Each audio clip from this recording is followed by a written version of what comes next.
नमस्कार। मेरा नाम दलवंती है और मैं राजकीय कन्या प्राथमिक पाठशाला बदानी जिला झज्जर में कार्यरत हूँ। एक बार फिर से उपस्थित हूँ एक नई प्रस्तुति के साथ।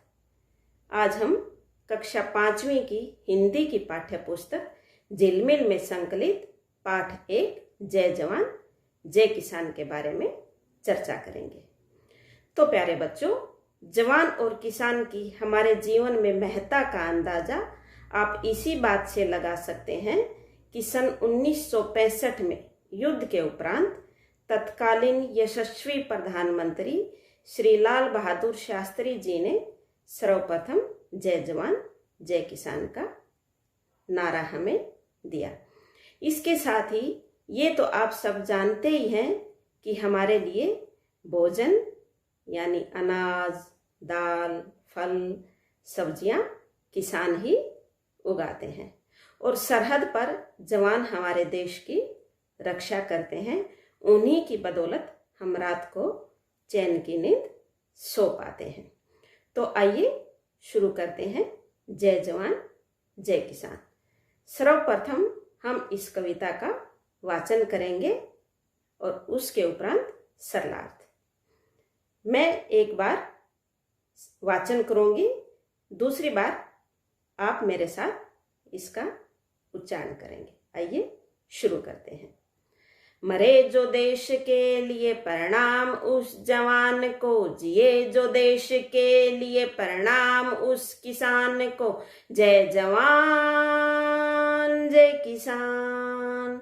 मरे जो देश के लिए प्रणाम उस जवान को, जिए जो देश के लिए प्रणाम उस किसान को।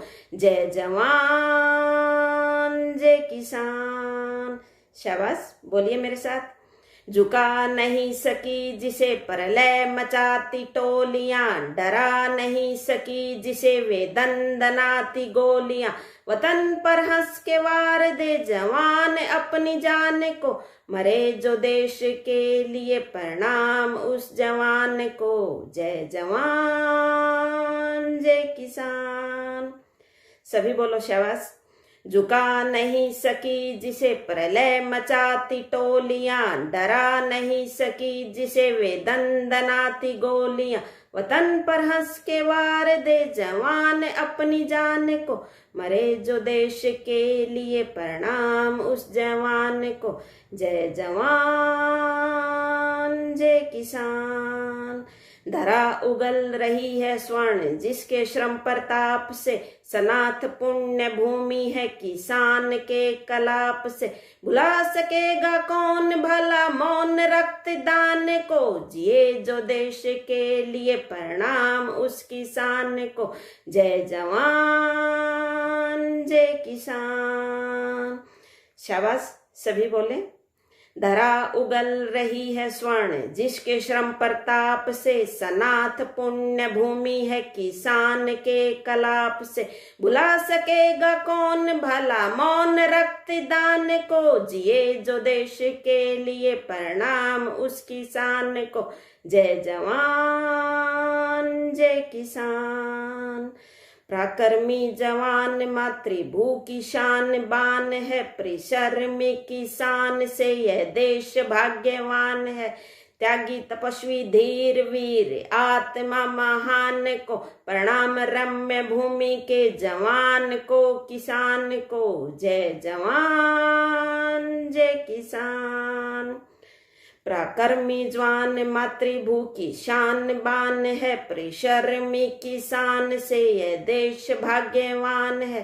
त्यागी तपस्वी धीर वीर आत्मा महान को, प्रणाम रम्य भूमि के जवान को किसान को। जय जवान जय किसान। मरे जो देश के लिए प्रणाम उस जवान को, जिए जो देश के लिए प्रणाम उस किसान को।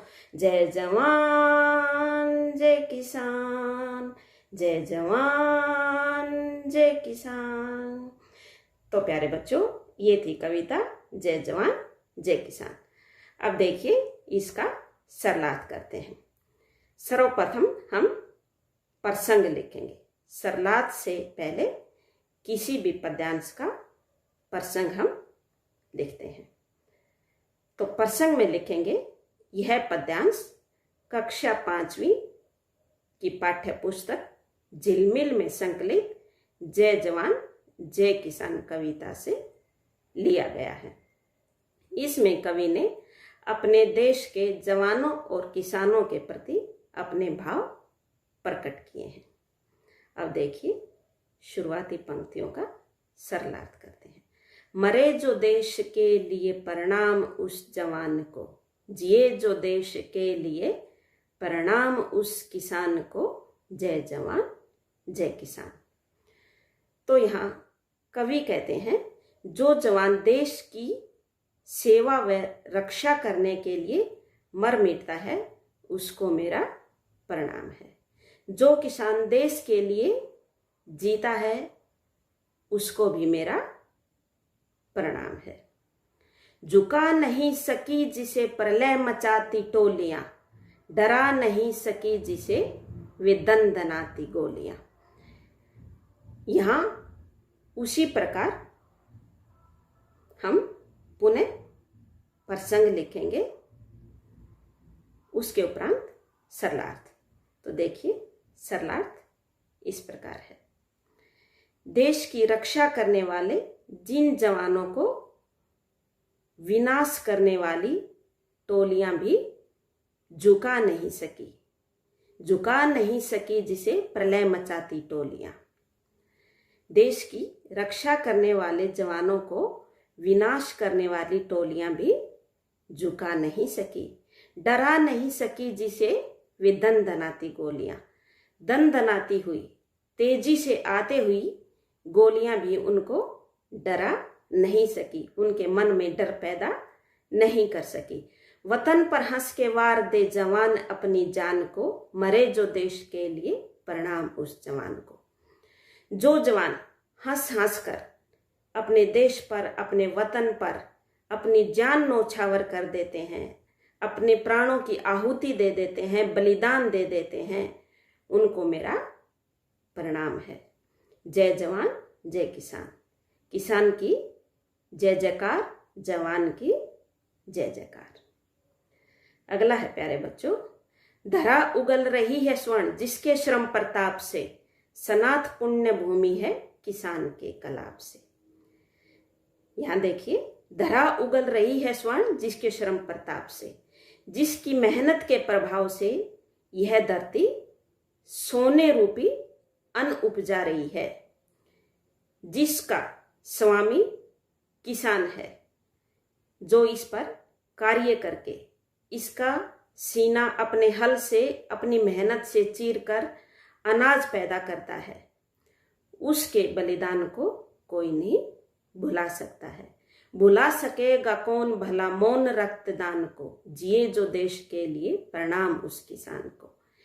चुपचाप मेहनत करने वाले, अपने पसीने को भूमि में बो देने वाले उस किसान को कोई नहीं भुला सकता है। जय जवान जय किसान।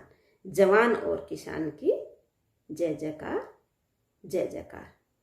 आगे देखिए, पराक्रमी जवान मातृभू की शान बान है, परिश्रमी किसान से ये देश भाग्यवान है। बहादुर जवान हमारी मातृभू की, इस जन्मभूमि की, भारत माता की शान और बान है। परिश्रमी किसान से ये देश भाग्यवान है। मेहनत करने वाले किसान से यह देश भाग्यवान है, क्योंकि वही पूरे देश का पेट भरता है अनाज उपजाकर। त्यागी तपस्वी धीर वीर आत्मा महान को, ऐसे त्याग करने वाले तपस्वी, धैर्यवान और बलवान आत्माओं को मैं प्रणाम करता हूं। प्रणाम रम्य भूमि के जवान को, किसान को। ऐसी सुंदर भूमि के, ऐसी सुनहरी भूमि के जवान और किसान को मैं प्रणाम करता हूं। जय जवान जय किसान। किसान की जय हो, जवान की जय हो। मरे जो देश के लिए प्रणाम उस जवान को, जो अपने प्राणों की आहुति इस देश की रक्षा के लिए, इसकी सुरक्षा के लिए लगा देते हैं, उसको मैं प्रणाम करता हूँ। उस जवान को, उस सैनिक को मैं प्रणाम करता हूँ। जिए जो देश के लिए प्रणाम उस किसान को, और जो मेहनत करके अपने श्रम से इस भूमि में अन्न उपजा कर हमारी सेवा करते हैं, हमारा पेट भरते हैं, उस किसान को भी मैं प्रणाम करता हूँ। जय जवान जय किसान। बार बार किसान की जय जयकार, बार बार जवान की जय जयकार। तो प्यारे बच्चों, ये तो था सरलार्थ कविता जय जवान जय किसान का। अब हम इस पाठ में आए कुछ मुश्किल शब्दों के अर्थ जान लेते हैं। देखिए, तपस्वी।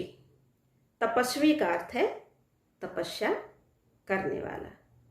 धरा, धरती। पराक्रमी, वीर। एक बार फिर से देखिए, तपस्वी तपस्या करने वाला, धरा धरती, पराक्रमी, वीर। परिश्रमी, मेहनती, पुण्य, पावन, प्रणाम, नमस्कार। परिश्रमी, मेहनती, पुण्य, पावन, प्रणाम, नमस्कार। आगे देखिए, प्रताप, महिमा या प्रभाव। प्रलय, विनाश, मौन, चुप रहना। प्रताप, महिमा या प्रभाव, प्रलय, विनाश, मौन, चुप रहना। वतन, जन्मभूमि या देश। श्रम, मेहनत। वतन, जन्मभूमि या देश, श्रम, मेहनत। सनाथ, जिसका कोई स्वामी हो। रम्य, सुंदर। सनाथ, जिसका कोई स्वामी हो, रम्य, सुंदर। तो प्यारे बच्चों, ये थे कुछ कठिन शब्दों के अर्थ। अब देखिए, हम देखते हैं पाठ में आए कुछ महत्वपूर्ण प्रश्नों के उत्तर। मैं आपसे पूछूंगी, आप उन प्रश्नों का उत्तर देने का प्रयास करेंगे। देखिए, पहला प्रश्न क्या है, देखते हैं। कविता में किस किस को प्रणाम की बात कही गई है? एक बार फिर से सुनिए। कविता में किस किस को प्रणाम करने की बात कही गई है? बताइए, शाबाश। हाँ, बिल्कुल सही। कविता में वीर जवान और मेहनती किसान को प्रणाम करने की बात कही गई है। कविता में वीर जवान और मेहनती किसान को प्रणाम करने की बात कही गई है। अब देखिए, अगला प्रश्न है, किसान अपने देश के लिए किस प्रकार योगदान देता है? एक बार फिर से सुने। किसान अपने देश के लिए किस प्रकार योगदान देता है? तो बताइए इसका उत्तर। किसान अपने देश के लिए बहुत परिश्रम से अनाज उत्पन्न करके अपना योगदान देता है। किसान अपने देश के लिए बहुत परिश्रम से अनाज उत्पन्न करके अपना योगदान देता है। अब बढ़ते हैं अगले प्रश्न की ओर। कविता में जवान को प्रणाम करने की बात क्यों कही गई है? एक बार फिर से सुने। कविता में जवान को प्रणाम करने की बात क्यों कही गई है? बताएं, इसका उत्तर कौन बताएगा? हाँ, शाबाश। कविता में जवान को प्रणाम करने की बात इसलिए कही गई है क्योंकि वह अपने जीवन का बलिदान देकर देश व देशवासियों की रक्षा करते हैं। कविता में जवान को प्रणाम करने की बात इसलिए कही गई है क्योंकि वह अपने प्राणों की बाजी लगाकर भी अपने देश व देशवासियों की रक्षा करते हैं। अब देखिए अगला प्रश्न। कविता में महान आत्मा किसे और क्यों कहा गया है? कविता में महान आत्मा किसे और क्यों कहा गया है? कविता में महान आत्मा देश के जवान और किसान को कहा गया है, क्योंकि वे दोनों ही त्यागी, तपस्वी और धीर वीर आत्माएं हैं। वे अपने सुख दुख की परवाह किए बिना अपने देश और देशवासियों की सुख दुख की चिंता करते हैं। एक बार फिर से देखिए, कविता में महान आत्मा देश के जवान और किसान को कहा गया है, क्योंकि वे दोनों ही त्यागी, तपस्वी, धीर वीर आत्माएं हैं। वे अपने सुख दुख की परवाह किए बिना अपने देश और देशवासियों के सुख दुख की चिंता करते हैं। अगला प्रश्न है, देश के लिए जीने से क्या अभिप्राय है? देश के लिए जीने से क्या अभिप्राय है? तो प्यारे बच्चों, देश के लिए जीने से अभिप्राय है कि अपने जीवन की परवाह किए बिना देशवासियों और देश के सुख दुख व जीवन के लिए जीना। देश के लिए जीने से अभिप्राय है कि अपने जीवन की परवाह किए बिना देश और देशवासियों के सुख व जीवन के लिए जीना। तो ये थे प्यारे बच्चों कुछ प्रश्नों के उत्तर। अब देखिए, अगला हमारा अभ्यास है पाठ से आगे।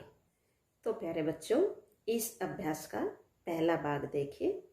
आपने अपने देश के बारे में कोई कविता सुनी या पढ़ी होगी। उस कविता की कुछ पंक्तियां लिखें।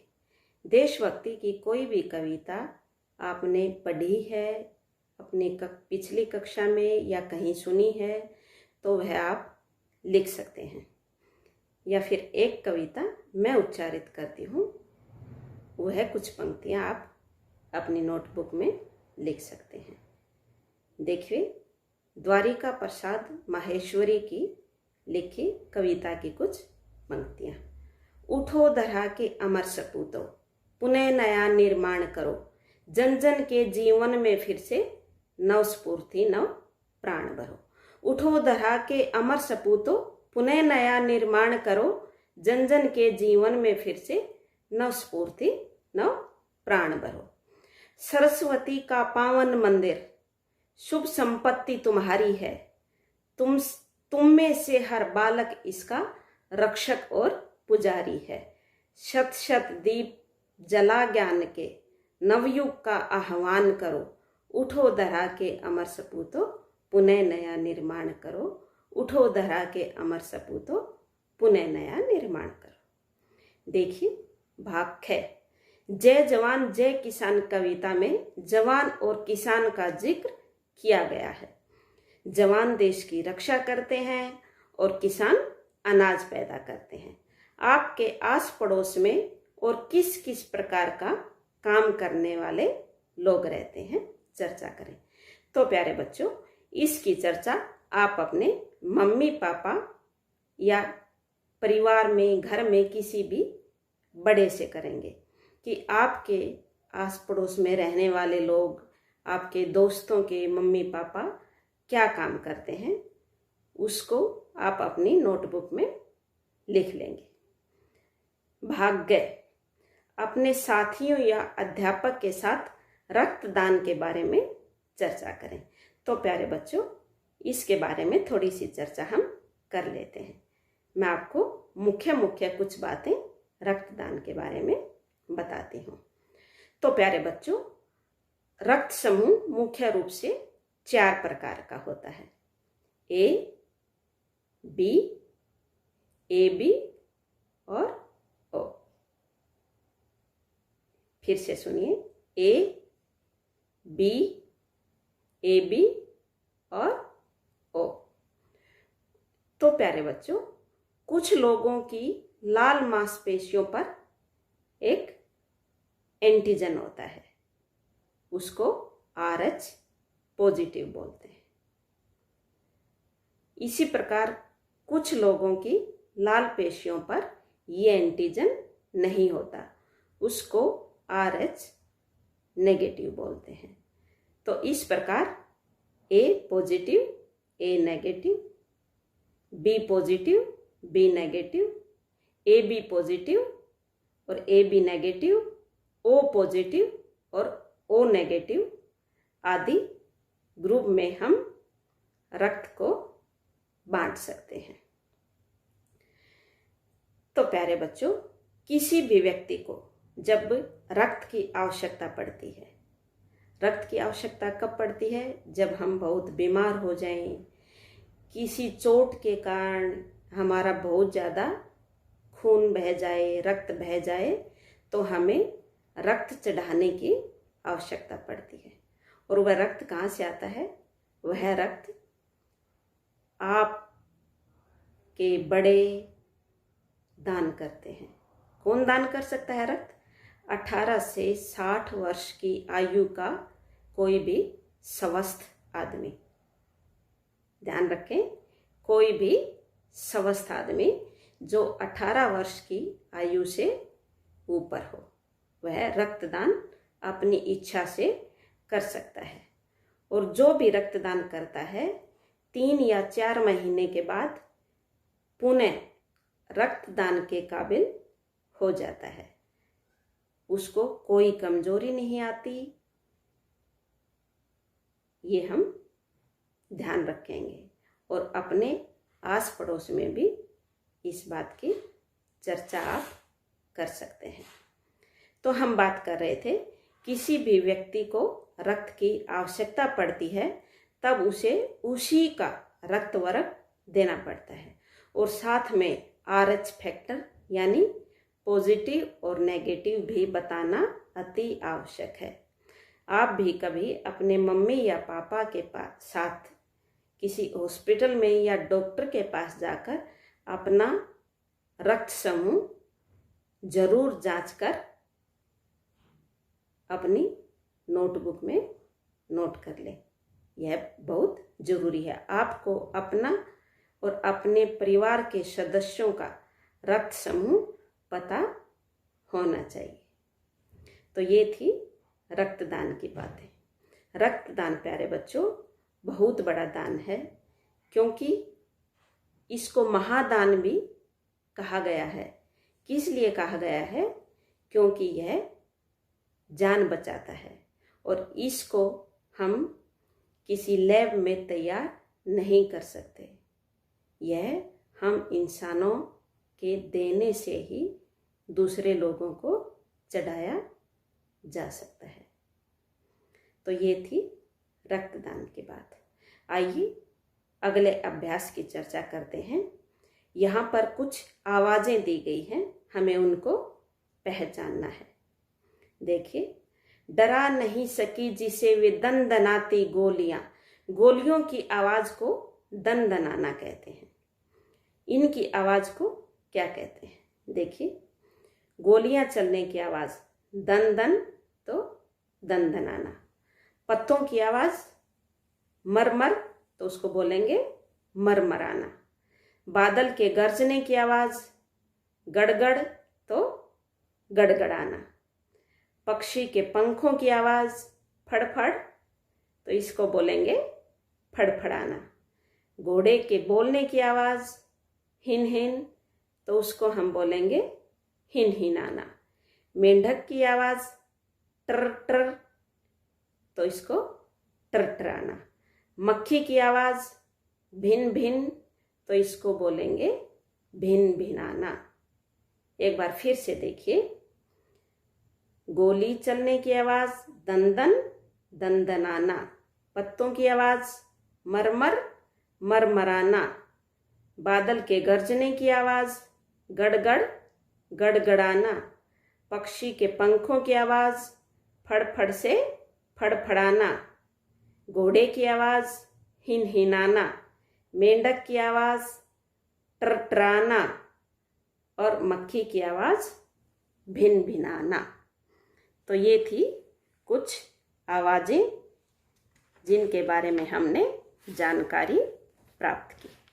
अब आगे देखिए, अगला अभ्यास है, पराक्रमी जवान मातृभू की शान बान है, परिश्रमी की शान से यह देश भाग्यवान है। इन वाक्यों में पराक्रमी शब्द जवान के लिए और परिश्रमी शब्द किसान के लिए आए हैं। कविता ध्यान से पढ़ें व लिखें कि जवान और किसान के लिए और किन किन शब्दों का इस्तेमाल कविता में किया गया है।